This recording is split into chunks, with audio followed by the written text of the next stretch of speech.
Le marché crypto en panique. Bitcoin dégringole, les altcoins se sont effondrés et quasi tout le monde a perdu espoir.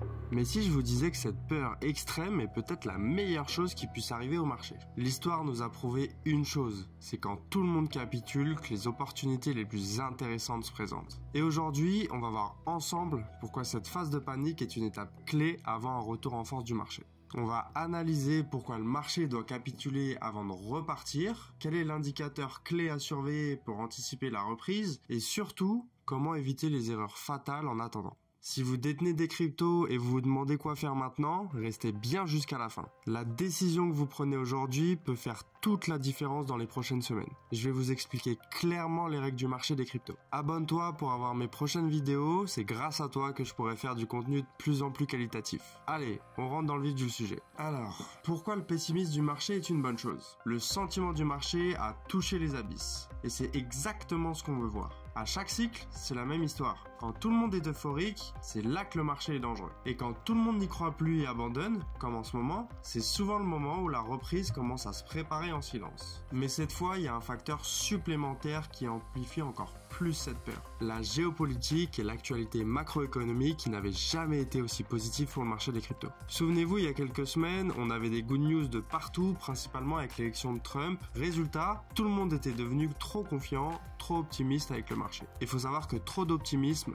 tue le marché. Faut bien comprendre une chose, les grandes institutions et les plateformes crypto qui contrôlent le marché veulent pas que la masse croie au marché. Car si on y croit, on peut en profiter trop facilement. Alors que pour eux, le but c'est tout simplement de nous plumer. C'est d'ailleurs pour ça qu'on voit ces grosses chutes du prix juste après une période de surconfiance. Le marché doit d'abord punir les petits investisseurs comme nous trop optimistes qui se font porter par leurs émotions et non leurs convictions. Les acteurs de marché font en sorte de liquider les positions à levier et forcent la majorité à abandonner, pour ensuite repartir sans la majorité des investisseurs dans un cycle haussier. Et devinez qui achète quand tout le monde va en panique? Les mêmes institutions et plateformes qui viennent de vous liquider.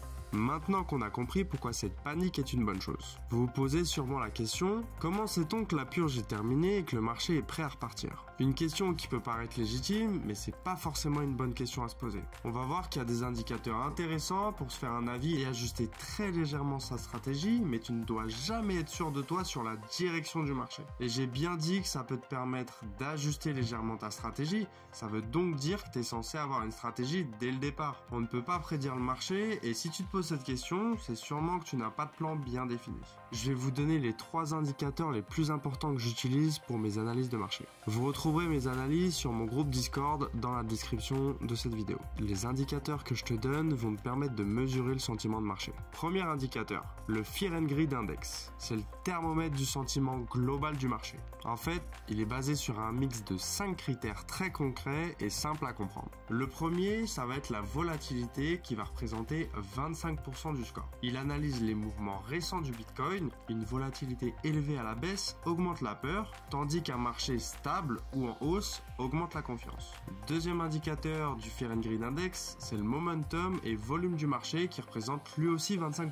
Si le volume d'achat est élevé et que le marché monte rapidement, on se dirige ou on est déjà dans l'euphorie. Si les volumes chutent ou que la pression vendeuse domine, c'est la peur. Troisième indicateur, les réseaux sociaux qui pèsent 15% de l'indice du calcul. Il va se baser sur des analyses de tendance et les mots-clés crypto, surtout sur X, anciennement Twitter. Vous avez compris le système, un grand nombre de discussions positives, plutôt sentiment d'euphorie, et une chute du volume des discussions ou des mots négatifs, on est dans la peur. Quatrième, la domination du Bitcoin face au reste du marché qui représente 10%.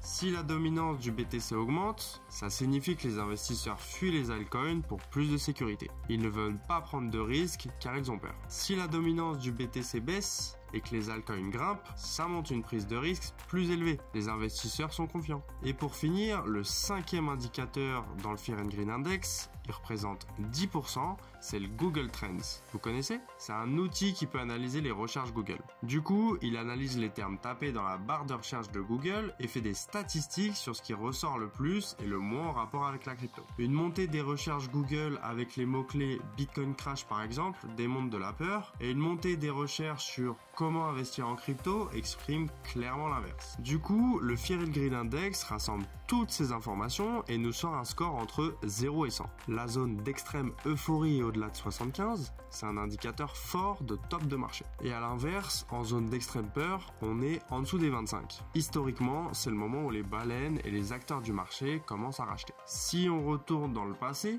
en novembre 2018, le Fear and Greed est tombé à 10 pendant une très longue période. Le Bitcoin est allé toucher les 3000 $, et ensuite un bull run a fini par se déclencher. En mars 2020, le Fear and Greed Index est tombé à 8, le Bitcoin crash à 4000 $ et va exploser les 60 000 $ plus tard. À votre avis, on est à quel score actuellement?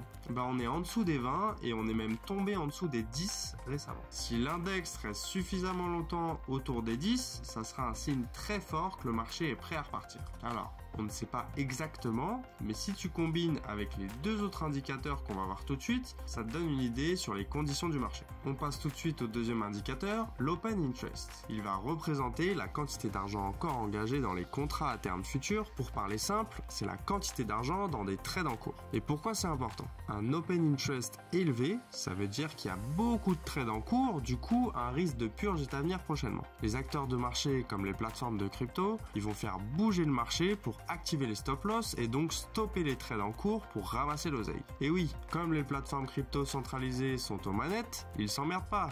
Ils font sauter les trades pour récupérer l'argent investi sur leur propre plateforme. Plutôt sympa comme stratégie. Ils vous appâtent à venir trader chez eux et ensuite ils font bouger le marché pour récupérer votre oseille. Et quand ils ont réussi leur coup, l'Open Interest chute brutalement. Il y a capitulation des traders qui se sont fait avaler leurs trades et le marché finit par se stabiliser. C'est exactement le scénario qu'on a vécu ces derniers jours. Par contre, si l'Open Interest reste élevé après une chute, méfiance, il peut y avoir une dernière purge car la première n'a pas suffi. Si l'Open Interest s'effondre et se stabilise, c'est un signe que le marché est prêt à rebondir. Le troisième indicateur, c'est le Funding Rate. C'est un mécanisme qui mesure si les traders parient majoritairement à la hausse ou à la baisse. L'Open Interest est à combiner avec le Funding parce qu'il nous donne la quantité d'argent sur des trades en cours, mais pas leur direction souhaitée. Du coup, ces deux indicateurs sont très complémentaires. Pour un Funding Rate très positif, il y a trop de trades à l'achat, il y a un risque de correction du marché pour les faire sauter. Et pour un Funding Rate très négatif, il y a trop de vendeurs, il y a un risque de mouvement haussier pour faire sauter les vendeurs positionnés.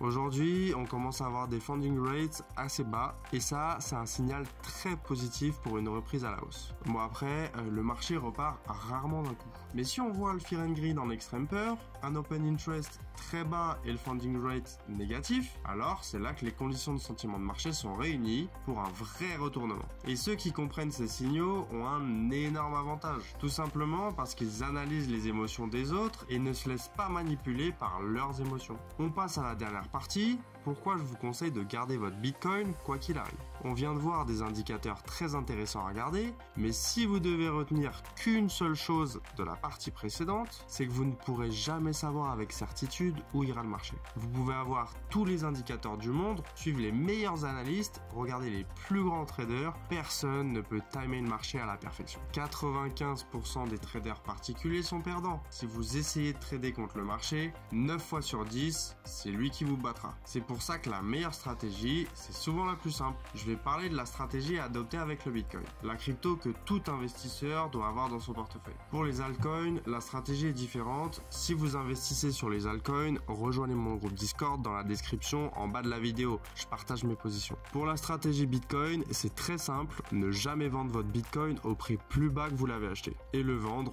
uniquement quand le prix est au-dessus du prix que vous avez acheté. Le prix de vente est à définir au moment où vous en avez acheté et après vous avez plus qu'à attendre que le palier soit atteint pour encaisser. Et si vous avez peur qu'il baisse, c'est que vous ne connaissez pas assez son fonctionnement, du coup vous doutez, vous n'avez pas confiance en Bitcoin. Tout est une question de confiance. Dans ce cas, je vous conseille de vous informer davantage sur le fonctionnement du Bitcoin pour avoir confiance et ça vous permet de vous rendre compte qu'il y a très peu de chances qu'il ne vale pas de plus en plus cher comme il y y a toujours fait. Le Bitcoin récompense la patience. Tous ceux qui ont gardé leur Bitcoin pendant 4 ans pour le revendre ont toujours fini en profit. Et si vous êtes en perte aujourd'hui, la seule chose qui peut vraiment vous faire perdre, c'est de vendre par peur alors que Bitcoin a prouvé qu'il récompensait ceux qui restent. Exemple, en 2017, Bitcoin était à 20 000 $, chute à 3 000 $, puis explosion à 60 000 $.